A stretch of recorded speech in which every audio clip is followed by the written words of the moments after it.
Jason Adewale had become a living legend by 31.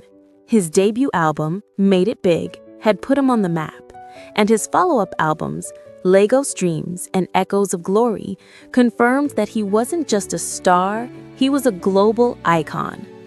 Each album brought millions of streams, international collaborations, and endorsement deals worth millions of dollars. His mansion in Lagos gleamed under the tropical sun, its driveway lined with the luxury cars that reflected his success. His private recording studio buzzed with lights, instruments, and the constant energy of creativity. Yet, amidst all this, Jason often felt something missing, a personal life he had never had time for. Unlike many celebrities, Jason had never forgotten his roots. Every month, he sent $1 billion to his father, Richard, to manage the family. The money wasn't just for survival. It funded luxurious lifestyles for all his siblings, their studies, their weddings, and even his mother's comfort. David, his eldest brother, had married in a ceremony that left Lagos talking for months. A 3-day wedding with expensive decorations, designer outfits, and a feast that seemed to never end. Sarah's wedding followed suit, a high-end hotel, celebrity performances, and a gift list that seemed endless. James's wedding was no less spectacular. Jason had flown in a famous band to perform and paid for a honeymoon abroad.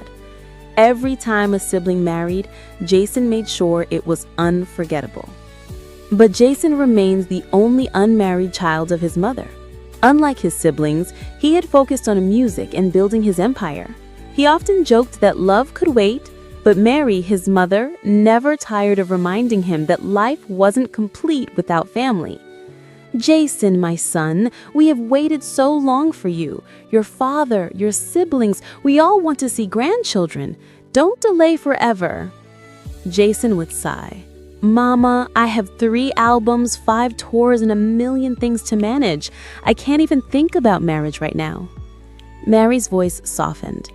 "You always find time for others. You fund your siblings' weddings, help your family, and yet you delay your own happiness.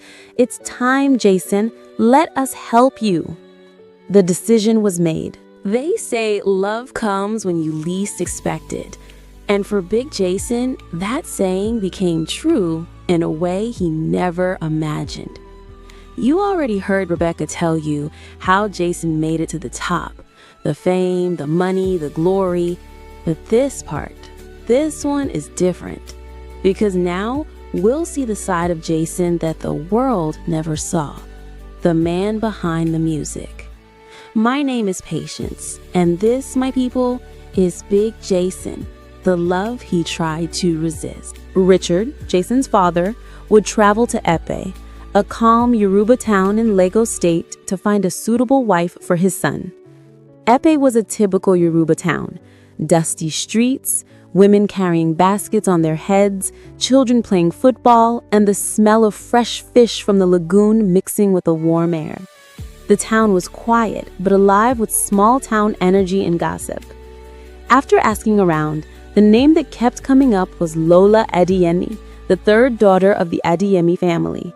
She was the only unmarried child in her family. Her 2 older sisters married. One to a mechanic, the other to a businessman. Lola worked as a nurse at the Epic Community Hospital, earning 65,000 naira a month, enough for a modest but respectable life. She was described as beautiful, humble, and kind, a girl with grace, patience, and intelligence. Richard, Mary, and Uncle Tunde, Jason's funny, talkative uncle, visited the Adeyemi household. Uncle Tunde immediately began making jokes, lightening the tension. He said, "We are here for serious business, but if the girl is as beautiful as they say, I might faint from excitement." Lola appeared carrying a tray of palm wine and water. She was dressed in a simple wrapper, her hair neatly plaited, her smile radiant. The moment Richard and Mary saw her, they knew she was someone special, and Jason, though far away in Lagos, would later recall how he recognized Lola instantly, the same girl from his secondary school days he had quietly admired. Flashbacks filled his mind. Lola returning his torn notebook, whispering gently, "Don't let them bother you." the day he nervously said, "I like you," and she replied, "Jason, focus on your studies." Her honesty had stung, but it had also stayed with him even as he rose to fame. The bride price negotiations began with Jason not present. Richard represented him, but the elders of Epe made sure it wasn't easy. Wrappers, palm wine, cola nuts, drinks, diaries, and allowances for the elders, they demanded it all. At first, Richard tried to reason, but the negotiation quickly turned chaotic and funny. The elders teased, laughed, and joked, quoting ridiculous amounts, making the process both tense and humorous. Eventually, 600 million naira was agreed upon with extra gifts for Lola. Richard walked away shaking his head, mumbling about how Yoruba weddings could be both frustrating and hilarious. Meanwhile, Jason continued his life in Lagos. He traveled for album recordings, tours, and sponsorship deals, every day living in the extreme contrast of fame and money while remembering the girl from Epe. His siblings, all settled in luxurious lives thanks to his support, teased him endlessly. David grinned, "Big Jason, careful, don't let her take all your money." Sarah added, "Remember, she is smart and patient. Be careful, brother." James smirked, "Good luck, you're going to need it." Even Jason's stepmothers joined in on the advice, telling him how to dress, behave, and approach his future wife. The mansion full of laughter, chaos, and love felt alive in a way that mirrored his childhood home, but larger, richer, and louder. Through all the chaos, one thought lingered in Jason's mind: the pull he felt for Lola, the same pull he felt in secondary school, a reminder that sometimes love waits longer than expected, but it never forgets. The day of Lola's traditional marriage arrived in Epe. The town was alive with energy. Drums echoed from the community center, women in colorful wrappers danced in the sun, and children ran around, laughing. Markets were busier than usual as relatives prepared food, drinks, and gifts. The Adeyemi family home was decorated with fresh flowers, palm leaves, and bright fabrics. It was chaotic, fun, and very Yoruba in style. Jason was not present. His father, Richard, represented him, carrying the responsibilities and the 600 million naira bride price, plus additional gifts for Lola, her parents, and the elders. He grumbled humorously under his breath, "This boy is rich, yes, but these people are not making it easy. Wrappers, palm wine, diaries, every small thing costs a fortune." Uncle Tunde laughed loudly beside him, making jokes about how Jason must have a secret treasure chest to afford this. Lola looked stunning. Her wrapper was rich in colors, adorned with beads, and her hair was braided beautifully. She carried herself with grace and poise, aware of the importance of this day. Even though she had been waiting for a husband, she had never imagined it would be Jason, the boy who had quietly liked her in secondary school. She remembered those days vividly, the time he had nervously tripped while giving her a book, or when she had gently told him to focus on his studies while he had blushed furiously. The negotiations for the bride price were long, humorous, and full of tension. Lola's father, Mr. Adeyemi, insisted on traditions being fulfilled. He requested palm wine, wrappers, cola nuts, drinks, and special contributions for village elders. Richard tried to keep the sums reasonable, but every time he offered an amount, an elder or uncle would shout, "No, no, he must show respect, show he is serious." At one point, Uncle Tunde leaned over to Richard and whispered, "If Jason were here, he would faint." Meanwhile, back in Lagos, Jason's phone buzzed non-stop with updates. Paul, his producer, and Michael, his friend, sent him photos and videos of the ceremonies. His mother called frequently, reminding him that this was important for the family.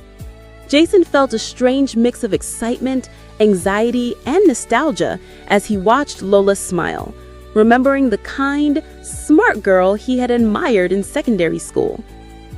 Lola's sisters, who were already married, helped her throughout the day. They teased her lightly about marrying a famous billionaire and joked about how she would have to get used to the chaos of his life. Lola laughed politely, but her mind was on Jason, imagining the life she might have with him. For Jason, the thought of Lola being his wife, even before seeing her fully in Lagos, stirred something he had never felt with anyone. Yet, he reminded himself firmly that he had never been with a woman before. He was a virgin, and he had to be cautious. His fame, wealth, and past experiences made him wary of anyone loving him just for money.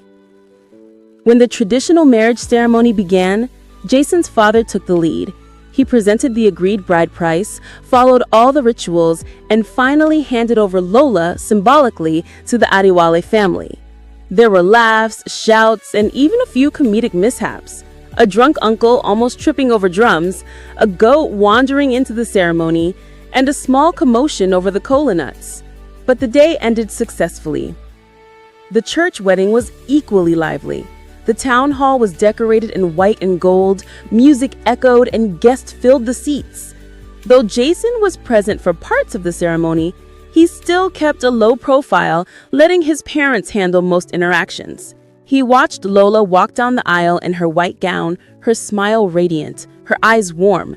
His heart pounded. She looked exactly as he remembered, beautiful, kind, and someone he had once cared for quietly in secondary school. Even as a famous billionaire, he felt nervous in front of her. Lola approached him after the ceremony, gently holding his hand and whispering, "I have always liked you, Jason, even back in school."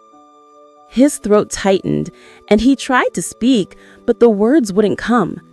He felt a strange pull, the mix of respect, nostalgia, and rising desire, making him both anxious and excited. Once the ceremonies were done, Lola remained in Epe for a few more weeks with her family, finishing work at the village hospital. Jason continued his life in Lagos, recording sessions, album promotions, endorsement meetings, and tours. Yet every evening, he thought about her, the woman he had liked in secondary school, now his wife, beautiful, intelligent, and patient. Lola, meanwhile, tried subtle ways to capture his attention during their brief meetings. She would send him thoughtful messages, small gifts from the village, and even tease him when they were on video calls. Jason managed to resist multiple times, reminding himself of his caution, wary of anyone who might be attracted to him only for his wealth. Each attempt from Lola brought a mix of tension and warmth. She was persistent, yet loving and loyal, never crossing boundaries. Flashbacks continued to haunt Jason. He remembered teasing her in class, the times he had tripped nervously while trying to speak to her, and her kind gestures that had stayed with him for years. Now, seeing her as a grown woman, patient and devoted, made his heart ache with longing he had never fully acknowledged before. Jason's siblings and stepmothers often teased him about the wife never wanted angle. "Big Jason, be careful," David laughed one evening. "She's beautiful, smart, don't let her break you too quickly." Sarah smiled. "Remember, she is not just a village girl. She is patient and wise. Let her in slowly." Even his stepmothers whispered advice about patience, love, and the importance of respecting Lola's heart. Throughout all this, Jason realized that he had never felt this way about anyone. Fame, money, and power had never brought him the peace and warmth Lola seemed to have. Yet, he fought his rising emotions, unsure if it was nostalgia, genuine affection, or the pull of destiny. And so, as Lola prepared to move to Lagos to join him in his mansion, Jason stood at the edge of his office, looking out at the city lights, thinking of the girl from Epe. The boy who had once been teased and overlooked in secondary school was now a billionaire, standing at the threshold of a new chapter. He didn't know how he would resist Lola's charms once she was in Lagos, but he knew one thing. This was different. This was real. The day finally came when Lola was to move into Jason's Lagos mansion.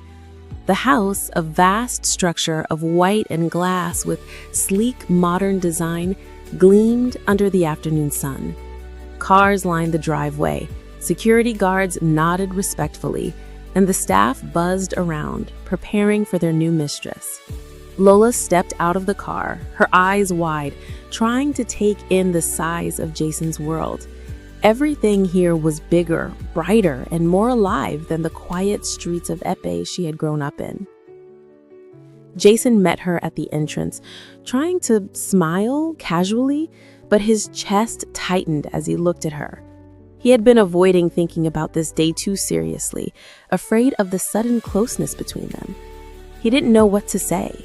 How do you talk to your wife when you've never had to be alone with a woman like this before? His hands fumbled as he gestured towards the house. "Welcome, Lola," he stammered, his voice uneven. This is your home now."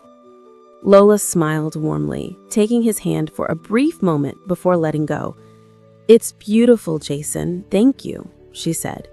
Her voice was calm, confident, and yet gentle, something that made him feel both nervous and excited. Jason cleared his throat. "I hope you'll like it." He waved vaguely at the entrance and turned quickly, walking a few steps ahead, as if that could hide the sudden rush of feelings in his chest. Lola laughed softly, shaking her head. She had known Jason as a quiet, shy boy back in secondary school, and she recognized that same awkward energy now, despite his fame and wealth. She decided to make it her mission to be near him, following quietly behind as he walked through the rooms. The mansion staff showed her around, while Jason stayed just ahead, occasionally giving instructions in a low, clipped voice. Every now and then he would glance back, catching Lola's eyes. Each time, his heart skipped a beat. He tried to avoid lingering eye contact, fearing he might show too much of what he felt. Over the next few days, Jason's struggle to communicate with his wife became almost comical. At breakfast, he couldn't find the right words. "Do you want tea? Coffee?" he asked, stumbling over every syllable. Lola's smile never wavered. "Coffee is fine, Jason. Don't worry." Even when they walked through the mansion's gardens, Lola chatting about the flowers, the birds, or her work at the Epe hospital, Jason could barely respond without mumbling. He wanted to say something meaningful, something that showed he cared, but every time he opened his mouth, the words tangled in his throat. Lola noticed, of course, but instead of getting frustrated, she found it endearing. She liked the idea that this billionaire, feared by the world, could be so shy, so human. She began following him everywhere, through the recording studio, the living room, even when he spoke on calls or recorded new tracks. She would sit quietly nearby, smiling, occasionally teasing him. One evening, Jason was in his private studio, headphones on, working on the new track for his upcoming album, City Lights. Lola quietly entered, holding a cup of water. "You've been here for hours, Jason. Take a break," she said softly. Jason pulled off his headphones quickly, startled. I'm fine, just working." He avoided looking at her, fiddling with the microphone. Lola stepped closer. "I brought water," she said, placing the cup gently on the table. Her hand brushed his for a brief moment, and Jason froze. His mind raced. Was she doing this on purpose? Did she know how she made him feel? He cleared his throat.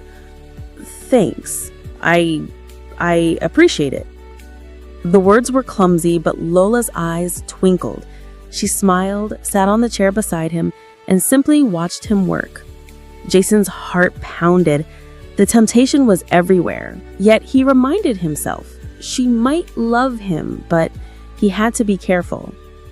Flashbacks often hit him unexpectedly. He remembered the time in secondary school when he had nervously given her a note that said, "I like you." She had laughed softly and replied, "Focus on your studies, Jason." He had been crushed, embarrassed, and teased by classmates, but he remembered her kindness even in those moments. Now, years later, she was his wife, and he was struggling to find the words for her. Over the next weeks, Lola's attempts to get closer became more persistent, though always loving and respectful. She would sit near him while he composed music, lightly touch his arm when passing, and occasionally whisper playful things. Each time, Jason felt a mix of frustration, desire, and caution. He wanted to give in, but feared she might only love him because of his wealth. At dinner, the tension continued. Lola asked about his day, about his music, about his siblings. Jason tried to answer, but his responses were awkward, short, and hesitant. She laughed softly at his fumbling words, teasing him, yet never forcing him to speak. He found himself drawn to her laughter, her patience, and the small gestures of care she offered without any expectation. Even when he tried to avoid her, she would find ways to be near, walking in the gardens, reading in the living room, or quietly helping him with small tasks. Lola became a constant presence. Jason found himself both anxious and comforted by her nearness. He realized slowly that this was what love might feel like: persistent, patient, and full of small, everyday moments that made the heart swell. Meanwhile, life outside the mansion continued at its usual pace. Jason's siblings teased him endlessly about his inability to talk to Lola.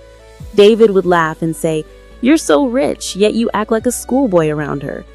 Sarah added, "You need to open your mouth, Jason, or she'll take over your life completely."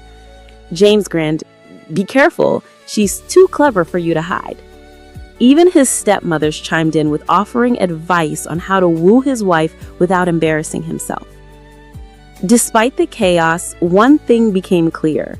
Jason was falling, slowly and reluctantly, for Lola. Every glance, every laugh, every touch reminded him of their shared past and the bond they had unknowingly formed years ago. He still resisted, still held back, but the walls he had built around his heart were slowly crumbling under the gentle persistence of his wife.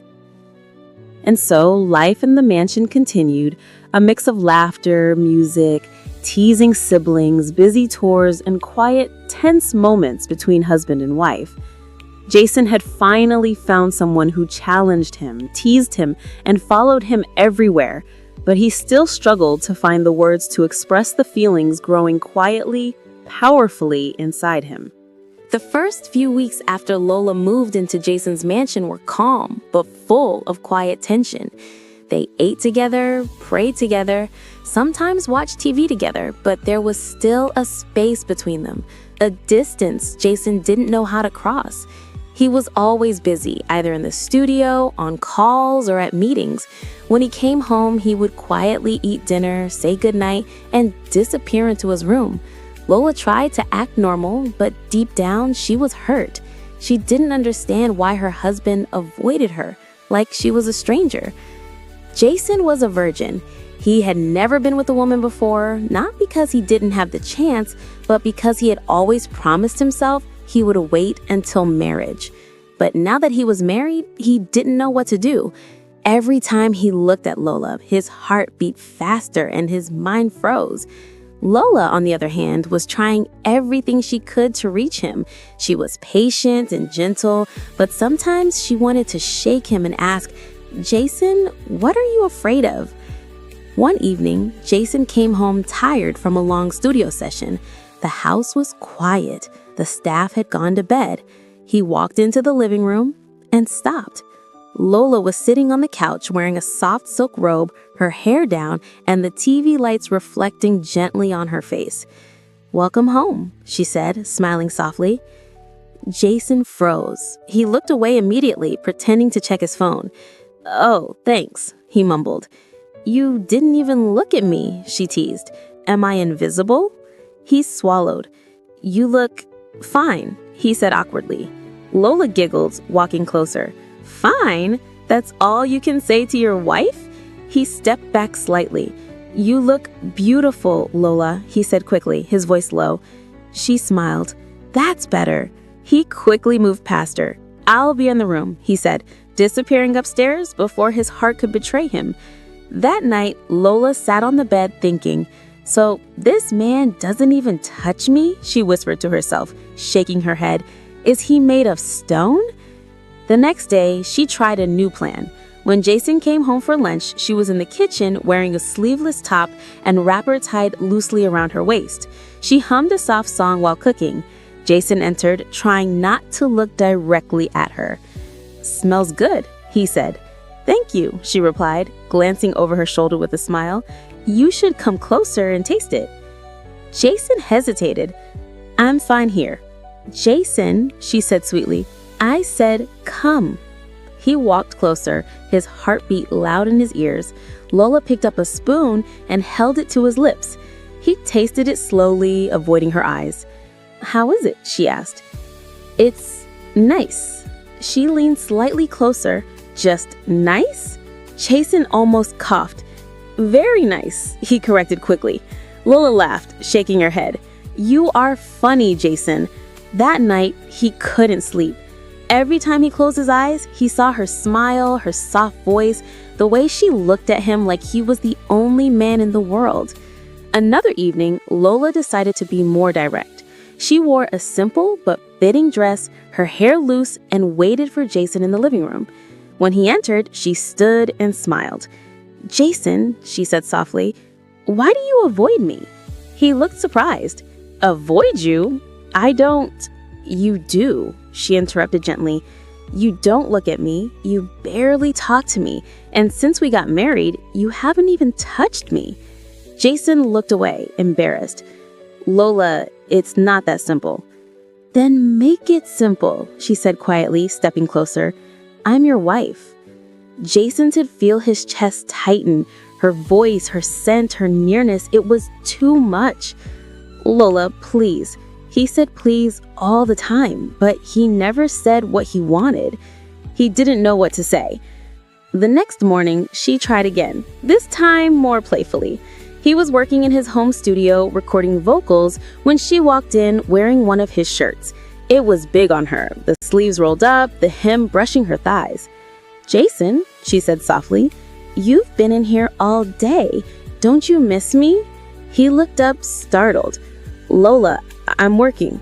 She walked over to his chair and stood behind him, resting her hands lightly on his shoulders. "You can work later," she whispered. Jason's heart raced. He removed her hands gently. "Lola, please, I can't think." She left softly. "That's the point." He turned quickly, his eyes meeting hers. For a long moment, neither spoke. Then Jason stood abruptly, muttering, "I need air," and left the studio. That night, Lola cried quietly. She wasn't angry, just hurt. She had done everything a wife could do to make her husband notice her. She prayed silently. "God, touch his heart. Let him see I love him, not his money." The next day, Jason came home earlier than usual. He found her outside in the garden, watering the flowers. She didn't look at him. He walked closer. "Lola," he said softly. She didn't respond. He hesitated. "I'm sorry." "For what?" She looked up, her eyes wet. "For making you feel unwanted. I'm just not used to this. You deserve better." She wiped her tears. "I don't want better, Jason. I want you."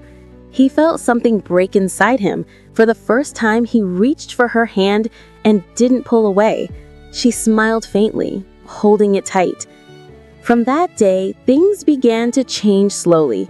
Jason started opening up, talking more, sitting closer, even laughing with her. They cooked together, watched movies, and sometimes walked hand in hand in the garden at night. The air between them was no longer filled with silence, but with something warm and new. But the real turning point came one night after a family dinner. His siblings had visited, teasing both of them until they blushed. David had said, "Jason, we know you're shy, but I beg, don't let this fine woman suffer." Everyone laughed, including Lola. Later that night, Lola stood by the window wearing a soft white nightgown, looking at the moon. Jason walked in quietly. She turned and smiled faintly.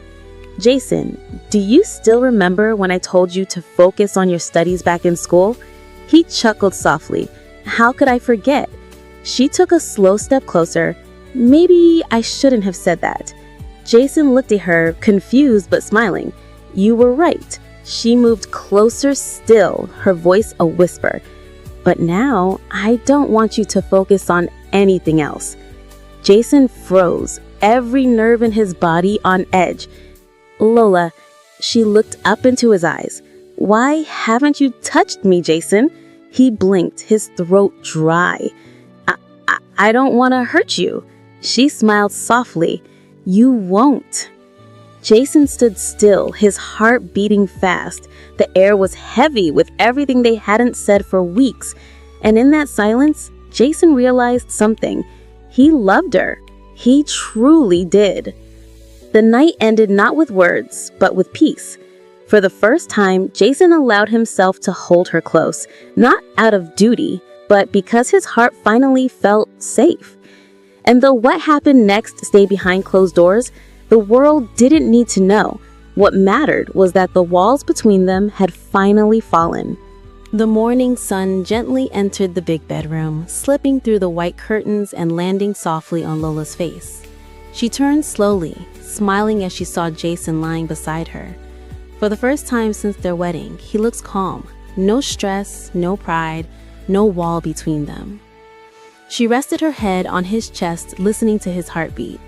Jason opened his eyes, and when he saw her looking at him, he smiled, a small, shy smile that melted her heart. For a moment, no words were needed. It was as if their silence spoke everything. Jason cleared his throat and whispered, "Good morning." Lola smiled and replied softly, "Morning, my husband." Her voice carried a sweetness that Jason had never noticed before. The woman he once tried to avoid now felt like peace. Jason sat up slowly, rubbing his head. He wasn't used to such quiet mornings. No phone calls, no music, no meetings. Just her. Lola, his wife. The one he had ignored for months, maybe years in emotion, but who never gave up on him. Lola got up from the bed and walked to the balcony in her silk robe. The air was fresh, the sky bright. She turned back and looked at Jason with a playful smile. "You know you look different this morning," she said. Jason raised the brow. "Different how?" "Like a man who finally decided to see his wife." Jason chuckled, shaking his head. "You're impossible. And you," she said, walking closer, "are finally human." They both laughed, and that laughter was something new, something healing. That morning, Lola prepared breakfast herself. Even though the house help offered to do it, she wanted it to be special. While Jason sat at the dining table checking his phone, she brought in a tray with plantain, egg sauce, and freshly squeezed orange juice. Jason looked surprised. "You cooked this yourself?" She nodded proudly. "Yes, I want my husband to eat my food today." He took a bite and smiled. "It's good. Really good." Lola placed her hand over his. "Get used to it. There's more where that came from." It was strange for Jason, this feeling of calm, of warmth. His mind flashed back to his music studio, his shows, the endless travels. But this moment, right here, with her, it felt more real than all of that. Later that week, Lola began following him to the studio. She would sit quietly while he recorded, smiling whenever he looked her way. Everyone in the studio noticed the change in Jason. He laughed more, smiled more, even took breaks to talk to her.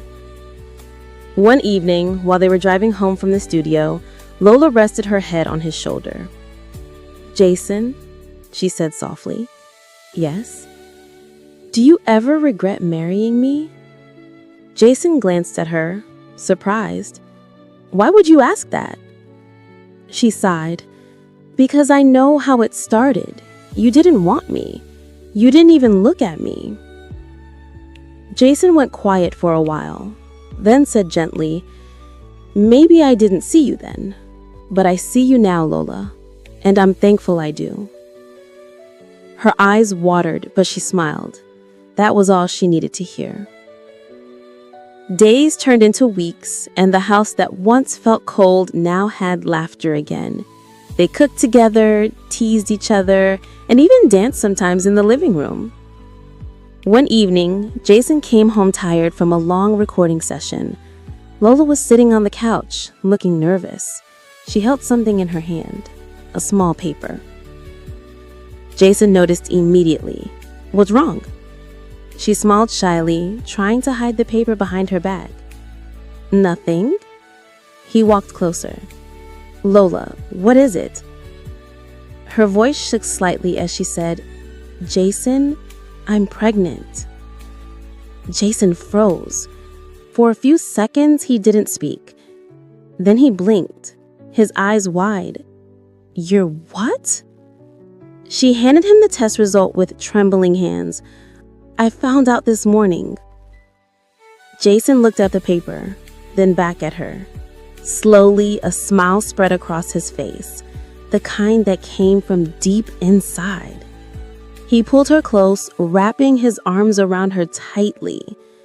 For the first time in a long while, Jason felt complete. Not as a superstar, not as a billionaire, but as a man, a husband, and now a father-to-be. Lola's tears fell softly on his shirt and she whispered, "I told you one day you'd see me." Jason smiled, resting his forehead on hers.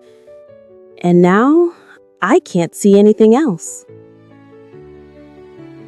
Sometimes the love we never wanted becomes the love we can't live without. Thank you for watching this story. If you enjoyed it, please give it a like, share your thoughts in the comments, and don't forget to subscribe for more.